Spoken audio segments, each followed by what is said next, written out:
d'abord essayer de remettre la cancérologie dans une forme de perspective historique pour voir où on en est, de façon à pouvoir réfléchir à là où on va. Pour savoir bien où on va, il faut comprendre d'où on vient. On est dans une phase de grande agitation en cancérologie du fait de découvertes thérapeutiques qui profitent aux patients. La prise en charge des patients est en train de changer très rapidement et c'est ça qu'on a essayé de résumer.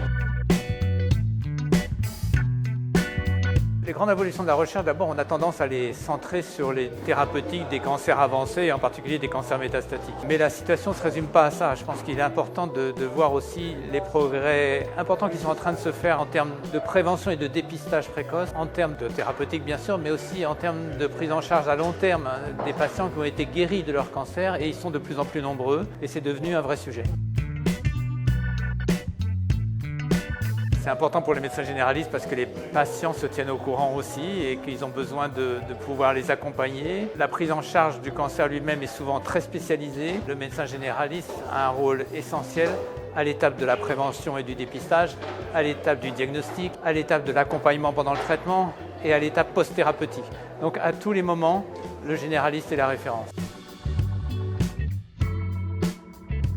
Une des pistes d'amélioration, c'est de changer le mode de prise en charge des patients et le parcours de soins, de façon à ce que les généralistes ne se sentent pas isolés et soient aidés dans la prise en charge de ces patients qui font par ailleurs l'objet de soins de plus en plus spécialisés et sophistiqués.